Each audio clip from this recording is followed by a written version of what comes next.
When we meet him, Felix is the sole heir to House Fraldarius and a member of the Blue Lion's House at the Officers' Academy. But despite his noble lineage, he has absolutely no patience for chivalry or knighthood, preferring instead to appear as a loner to everyone around him in the monastery. Hi, my name's John, and for those of you who aren't familiar, I'm working on getting my master's degree in clinical mental health counseling. And so today, I wanted to look at one of the most interesting characters in all of Fire Emblem Three Houses, and that's Felix of House Fraldarius, and how the events of the tragedy of Duscur had a profound impact on his life, and how throughout the course of the game, we see how this event and the death of his brother kind of shaped who he became and how he was able to begin moving past this grief. So if you like this kind of content, you want to see more of it coming from this channel, make sure to like the video, subscribe, and why not even ringing that notification bell so you never miss another upload. While you're at it, why not sharing this video wherever you like to share things, whether that's Twitter, Discord, WhatsApp, or anywhere else.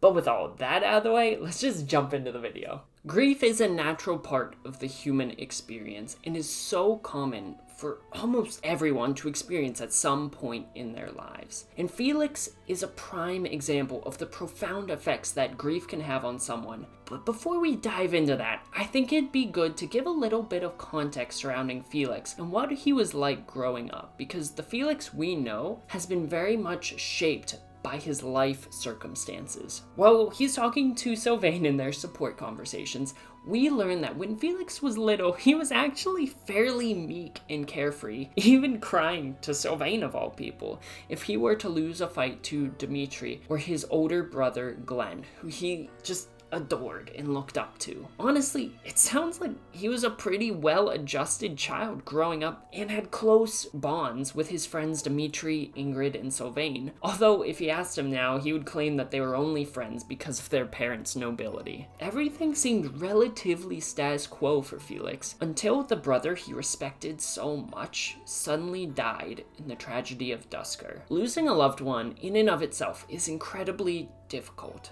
But for Felix to have lost his brother so suddenly and so unexpectedly was devastating for him, leading him to grieve for his brother who had died protecting one of his closest friends. Now, I want to stress before we get any further that no two people will experience grief in the exact same way. And the grieving process for one person may last a couple months, while for another it could last a lifetime.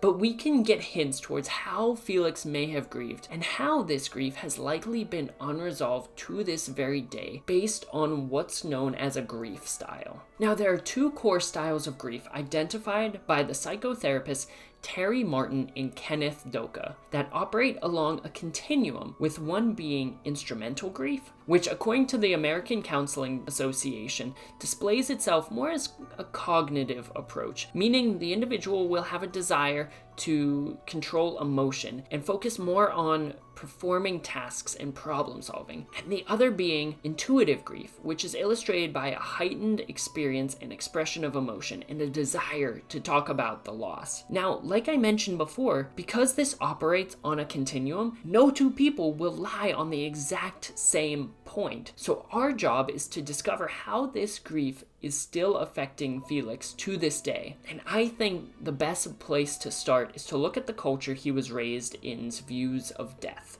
While we don't know an incredible amount about the Holy Kingdom of Fargus's rituals and traditions surrounding the dead, we actually do get a considerable amount of insight into how those around Felix viewed Glenn's death, with their father Rodrigue in particular stating that his son had died like a true knight. This claim not only soured Felix's taste for all things chivalry and knight-like, but led him to resent his father for the duration of the story. But with all of this in mind, how does he actually experience his grief over his brother, since his beliefs lie in direct contrast with those of House Fraldarius? Well, I think that we can suitably see his grief being expressed as a blended approach of both instrumental and intuitive styles, with the instrumental being the much more prominent of the two displayed in Felix's behavior. But before we get into his more instrumental tendencies, I want to first look at how he displays his intuitive grief, or that more outwardly expressive and emotional side, because this is typically what people associate with grief, more so than the less outwardly expressive instrumental style. So if we take Felix's natural demeanor at face value, we will see a fairly emotionally muted young man who hyper-focuses on his training to become a more skilled swordsman. While often he's irritable, he typically only gets worked up if there's a conversation about knighthood, Dimitri, or his brother. So let's take a look at a support that involves all three, and that's his C support with Dimitri. We see throughout the story that Felix is deeply agitated by the presence of Dimitri, and it's pretty safe to say that we can link this resentment back to the tragedy at Duscur and the fate of his brother. And if we're operating from the standpoint of him having an intuitive grieving style, this could explain his complicated relationship with his former friend. While we constantly see Felix calling Dimitri bloodthirsty or a wild boar, I think that their C support explains why that this is the case. While Felix was immediately agitated when Dimitri approached him, when his brother was brought up, his emotions seemed to take control over him. A lot of his anger stemmed not only from Dimitri's seemingly barbaric actions in quelling a rebellion 2 years prior, but he also brought up how he feels that his friend died with his brother in the tragedy of Duscur. This emotionality, mixed with him continuing to talk about his brother and the events so far in the past at this point, shows that even in moments of frustration and anger, he wants to talk about his brother, even 4 years after his death. While it's likely that he's not consciously displaying his grief by wanting to talk about his brother, even in these frustrated situations, this is how it's manifesting, which isn't unusual for an individual who has experienced this kind of loss. And sometimes expressing these feelings may seem like the only way to get some level of catharsis, and Dimitri, being the one that his brother was protecting, is an easy target for his anger and these negative feelings. Now, if it was only with Dimitri, I don't think that this would be definitive evidence for him having this intuitive style of grieving. But he doesn't only display this side when talking with the prince. Another striking, yet a bit more subtle example is when he is talking to Ashe. Now, both of their conversations are very much focused around a book about knighthood and chivalry, which, as we already know, are things that Felix has really no appreciation for whatsoever. But Ashe loves this stuff. In the C support, he displays a fair bit of emotionality surrounding this story that Ashe wants to share, saying that fools get themselves killed for nothing, just to be celebrated like heroes in books like this. This is definitely him alluding to his resentment and anger surrounding the death of his brother, and how so many glorify something he feels to be so ridiculous, which, as we talked about in his conversation with Dimitri, aren't overly surprising emotions if he's still feeling this underlying grief. But I think we also learn something very telling from his conversations, and it's that while Felix has these angry outbursts, he's not an unreasonable person. In the pair's B support, when he returns to Ashe, we're able to see another side of Felix. This interaction comes right after the death of Lord Leonie, Ashe's adoptive father. Felix acts almost as a support to Ashe, likely because he knows all too well what he might be feeling. And it's this conversation that he even admits that the book Ashe gave him may have brought up some negative feelings surrounding his brother. So while his own experience may have led him to be cold and distant from the other students at the academy, this really illustrates that he's actively aware of everyone around him's experiences, and how his own experiences may color his attitude and his behavior towards those around him. But if this is how he displays his intuitive side of this grieving style, how does he display this much more prominent instrumental side, or his more emotionally reserved and task-oriented side? Well, the simple answer is, if you want to find Felix, where do you go? It's likely that he'll be training, and this is referenced so many times throughout his supports with Byleth, Dimitri, Leonie, and loads of other ones. Given the information about instrumental grief provided by the American Counseling Association, it's not a stretch to say that this is likely how he tends to naturally cope with his grieving. He's constantly focused on developing himself and finding new ways to solve problems, and this can be seen in all of his supports with Leonie and Ingrid. His constant training seems to be a positive way for Felix to be able to keep his mind off of his brother, the source of his grief, who is notably absent from all of his support conversations with Leonie. He never comes up.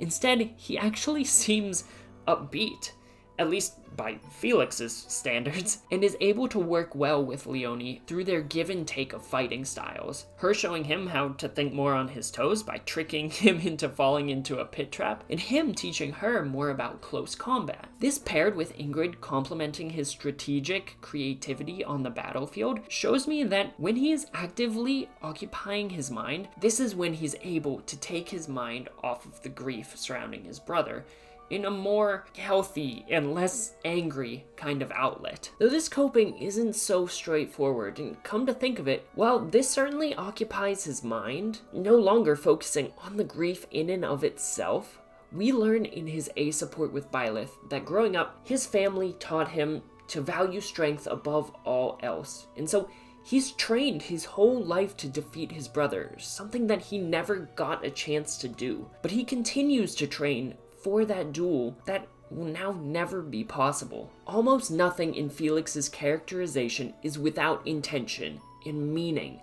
And so, these two grief styles, when merged together with the fact that he had distanced himself from his peers, illustrates to us that Felix is still grieving profoundly the death of his brother, and potentially the loss of his childhood friend Dimitri, to this day. And so we reach the point where we have to look at how the impact of this grief is actively affecting Felix's development. Now, when we meet him, Felix is 17 years old, and so I want to address his development based on Erikson's theory of psychosocial development, because he is able to show considerable growth throughout the course of the story and his social links, even though the continuity from whether something happens pre-time skip to post-time skip is kinda hazy. And I want to focus specifically how he was able to work through the identity versus role confusion stage of his development. Now, the idea behind this is that each stage will be associated with a particular crisis that the individual has to overcome.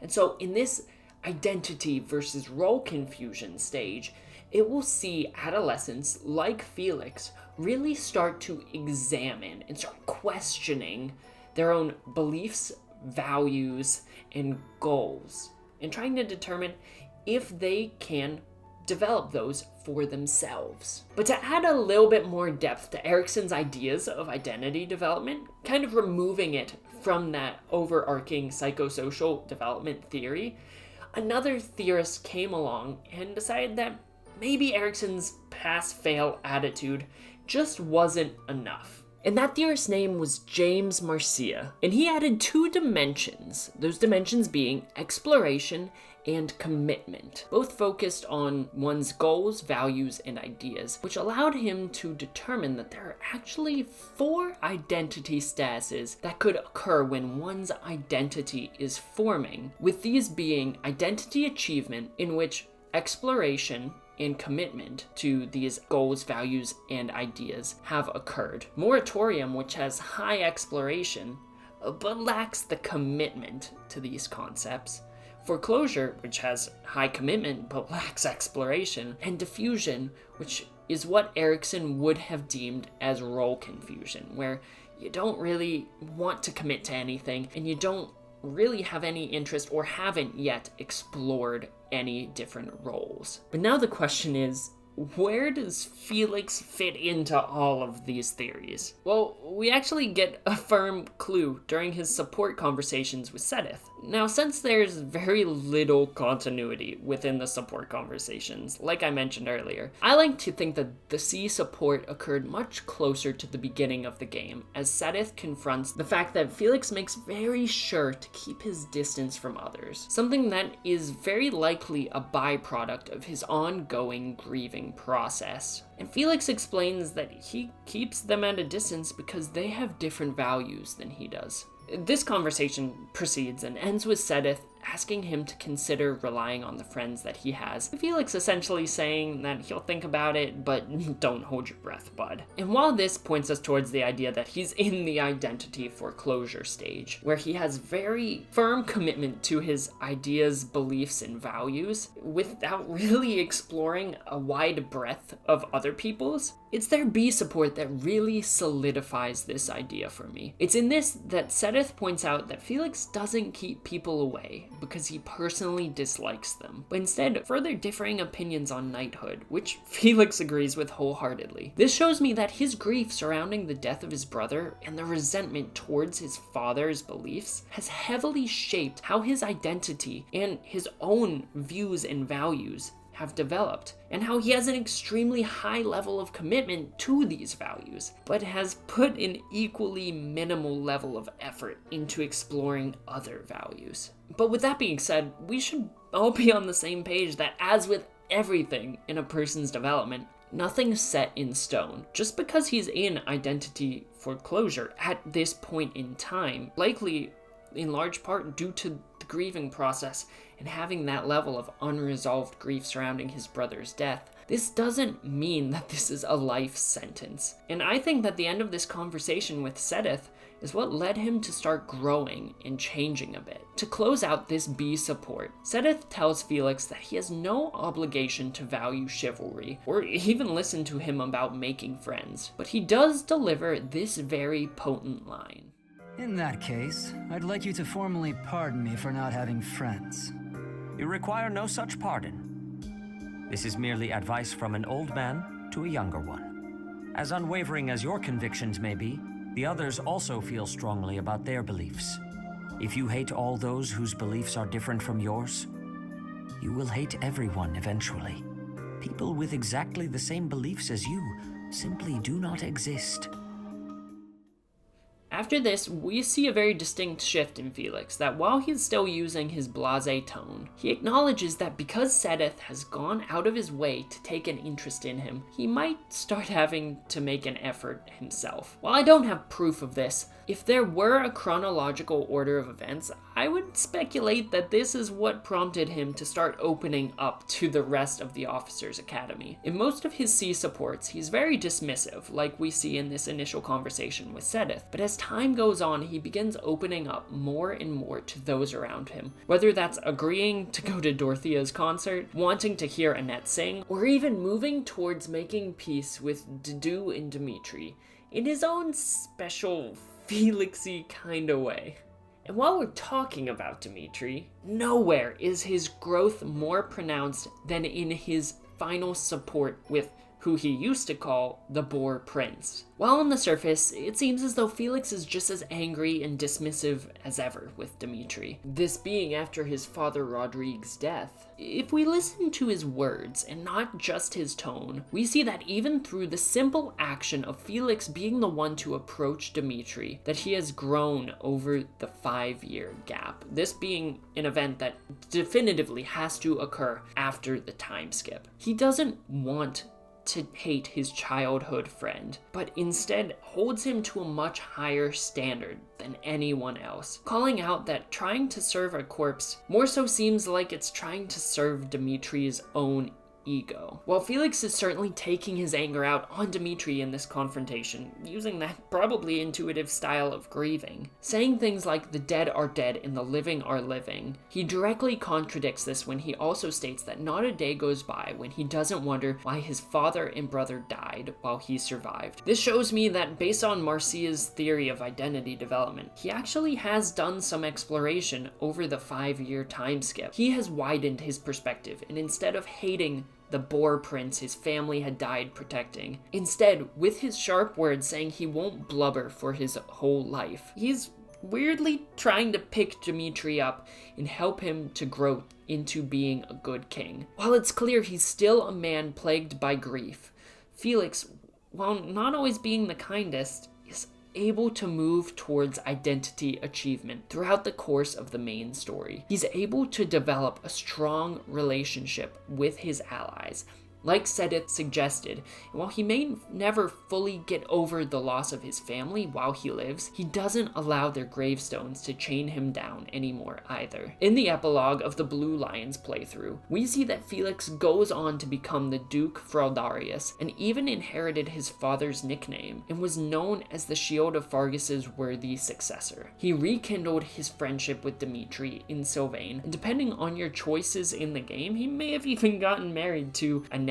or Mercedes. And I wish I had the time to go into all of his supports because they each have unique and different insights into his character. But in general, while he is definitely a prime example of how grief can profoundly affect a person and their development, he's also a prime example of how someone can move beyond and become stronger regardless of what happened in their past. And that's why I love Felix so much. While on the surface he may seem cold and distant at first, if you get past that barrier, you'll see that in reality, he's one of the most loyal and strong-willed characters in the game.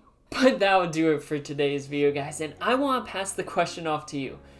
Do you think that Felix was able to make good strides in his development as time goes on? And do you think that he has a pretty bright future on the horizon based on the Blue Lions story path? I'd love to hear your thoughts in the comment section down below. And while you're down there, why not liking this video, subscribing to the channel, and ring that notification bell so you never miss another upload. And why not even sharing this video wherever you like sharing things, whether that's Twitter, Reddit, Discord, or anywhere else. And as always, I hope you have a fantastic rest of your day, a fantastic rest of your week, and why not even a fantastic rest of your month. And I will see you in the next video. Later.